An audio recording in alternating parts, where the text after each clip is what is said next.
Open to WhatsApp status and no sound at all? Try this quick fix. Check Bluetooth. Swipe down from the top right corner of your screen to open the control center. Here, click on the Bluetooth icon. If it is connected to any device, the sound may be playing there. Simply turn it off.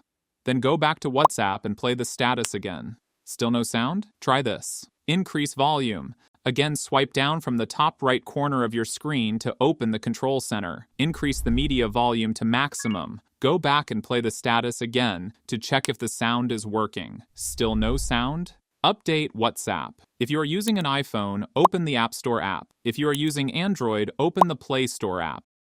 In the search bar, type for WhatsApp and check if there's an update available. Updating the app can fix bugs, including sound issues. Clear cache and reinstall.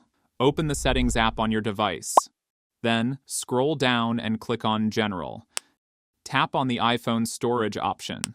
Scroll all the way down and look for WhatsApp, and click on it. Select Offload App. Then reinstall it. Restart your phone. Simply restart your phone. This clears background glitches and often fixes sound problems instantly. Now, open WhatsApp and check if the sound is working or not. Your audio should now be working properly. And that's it.